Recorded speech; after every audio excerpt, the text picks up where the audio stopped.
By the end of this day, an entire city would be erased from existence. Thousands of lives would end in hours.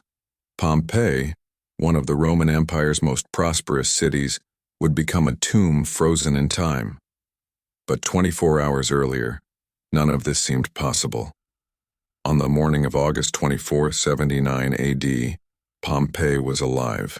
The city of approximately 20,000 inhabitants sat in the shadow of Mount Vesuvius, a mountain they had lived beside for generations. The volcano had been dormant for over 800 years. To the people of Pompeii, Vesuvius was not a threat. It was simply part of the landscape covered in vineyards and vegetation, a source of fertile soil that made the region rich. Pompeii was a city of wealth and culture. Located near the Bay of Naples, it served as a resort town for wealthy Romans and a thriving commercial hub for traders across the Mediterranean. The streets were paved with stone. The homes were decorated with elaborate frescoes. Public baths, temples, theaters, and an amphitheater filled the city. Life here was comfortable, predictable, ordered. But this day would be different. What the residents of Pompeii did not know was that beneath Vesuvius, pressure had been building for centuries. Magma had been rising. The mountain was not dormant. It was waiting. For weeks, minor earthquakes had rattled the region. These tremors were common in the area. 17 years earlier, in 62 AD, a massive earthquake had devastated Pompeii. The city had been rebuilt. The people had adapted. Earthquakes were simply part of life near the bay. No one connected them to the mountain. No modern science existed to warn them. No volcanologist could interpret the signs. The concept of a volcanic eruption was not even fully understood. On this morning, as the sun rose over the Bay of Naples, Pompeii woke to what seemed like another ordinary day. Markets opened. Bakers lit their ovens. Children played in the streets. But in less than 24 hours, everything would be gone. At approximately 8 a.m., the city was fully awake. The Forum, Pompeii's central public square, began to fill with citizens. Merchants set up stalls selling fish, vegetables, pottery, and cloth. The smell of fresh bread drifted from bakeries scattered throughout the city. In the Thermopolium, a type of ancient fast food restaurant, workers prepared hot meals for laborers and travelers. The counters were already lined with amphorae filled with wine. Outside the city walls, farmers tended to vineyards on the slopes of Vesuvius. The volcanic soil was extraordinarily fertile. Grapes, olives, and wheat grew abundantly here. This land had made many families wealthy. Inside the homes of Pompeii's elite, the day began with routine. Servants prepared morning meals. Children were tutored in Latin and Greek. Wealthy men discussed business and politics in their atriums. Women managed households and visited temples to make offerings to the gods. At the amphitheater, workers cleaned the arena from the previous day's gladiatorial games. Bloodstains were scrubbed from the sand. Repairs were made to damaged seating. Another event was scheduled soon. Life moved forward as it always had. But beneath this normalcy, something was wrong. Small tremors continued to shake the ground. Most people barely noticed. A cup rattled on a table. Dust fell from a ceiling. These were minor disturbances, nothing more. In the harbor, ships unloaded goods from across the empire. Egyptian grain, Spanish olive oil, Greek wine. Pompeii was connected to a vast commercial network. Trade was constant. Wealth flowed into the city daily. By mid-morning, the temperature was rising. August in southern Italy was always hot, but this day felt heavier. The air seemed thicker. Some animals behaved strangely. Dogs barked without reason. Birds flew erratically. A few residents noticed, but most did not. At approximately noon, a stronger tremor struck. It was brief, but noticeable. Conversations paused. People steadied themselves. Then it passed. The city returned to its rhythm. No one evacuated. No one panicked. This was Pompeii. Earthquakes happened. Life continued. By early afternoon, subtle changes began to appear. At approximately 1 p.m., residents near Vesuvius reported hearing distant rumbling sounds. The noise was low, almost imperceptible, like thunder from a storm that never arrived. Some dismissed it. Others felt uneasy but had no framework to understand what it meant. Wells across the city began to show unusual behavior. Water levels dropped suddenly. In some locations, the water became warmer. A few wells went completely dry. This was strange, but not alarming enough to cause evacuation. People adapted. They drew water from other sources. At the public baths, attendants noticed the water temperature fluctuating without explanation. The heated pools, normally regulated by carefully maintained furnaces, became hotter than usual. Bathers complained, but the staff had no explanation. They adjusted the fires and continued operations. In the countryside, farmers working the vineyards on Vesuvius felt more tremors. These were stronger than the morning's disturbances. Rocks shifted. Soil cracked in places. One farmer later recalled that his ox refused to move forward, pulling back toward the city. He forced the animal onward. Work could not stop for superstition. By 3 p.m., a faint sulfur smell reached parts of Pompeii.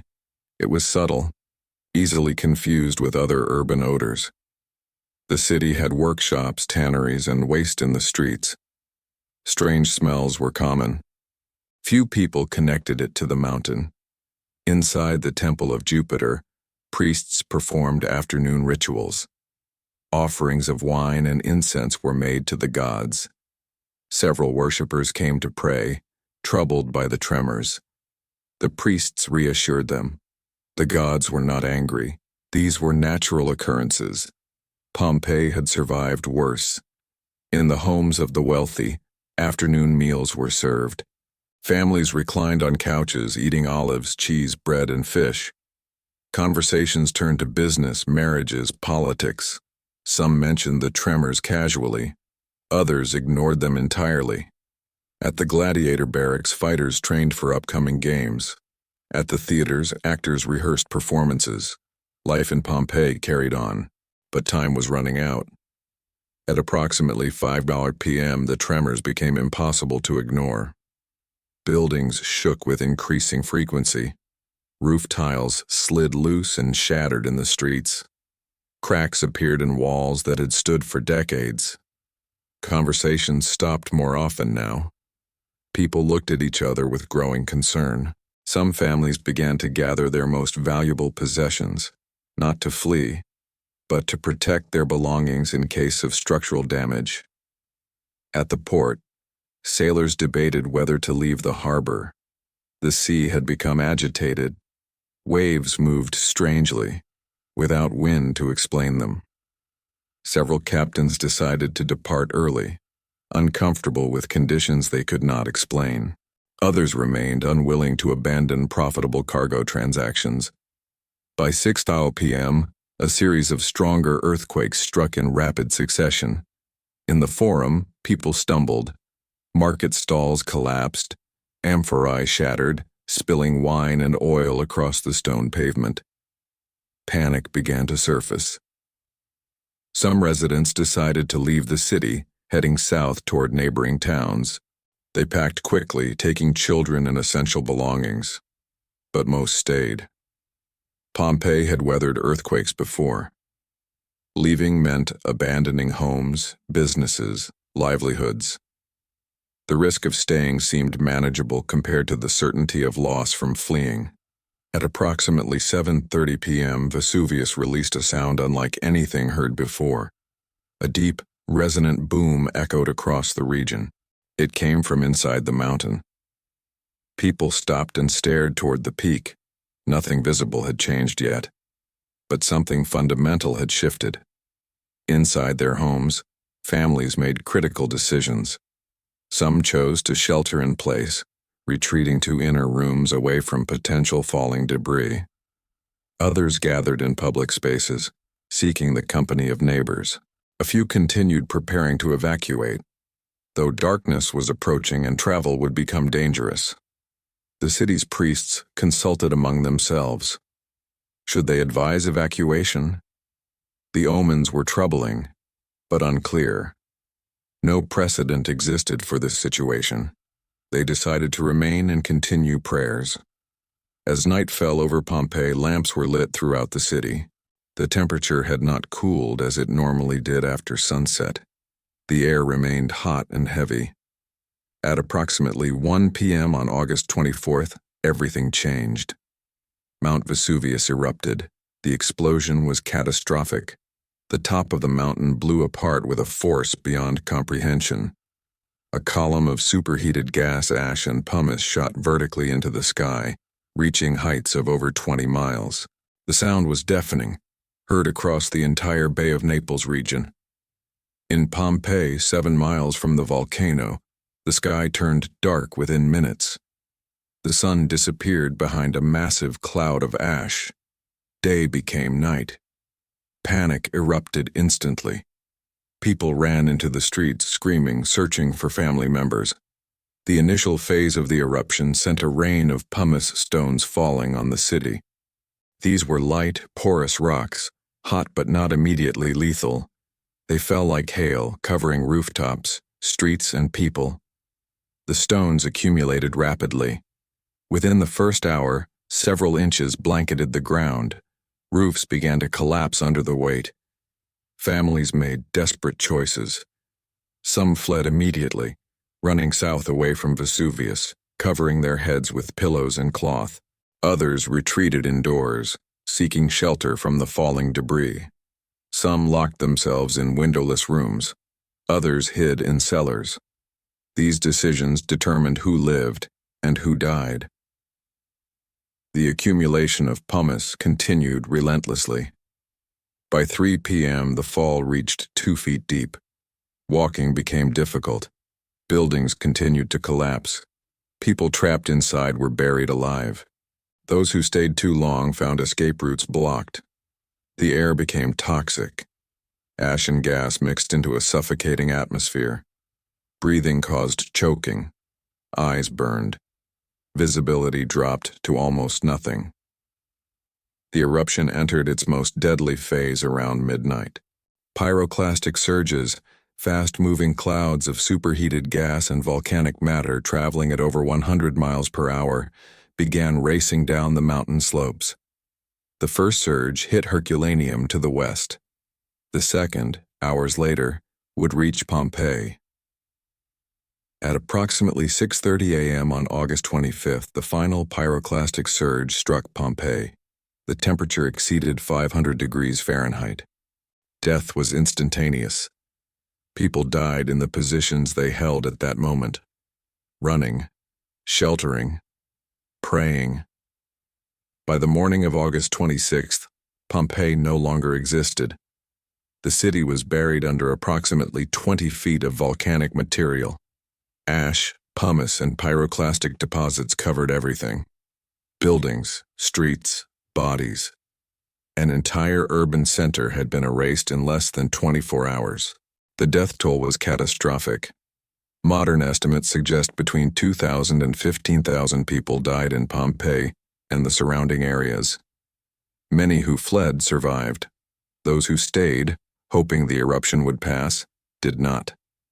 In the immediate aftermath, rescue attempts were made.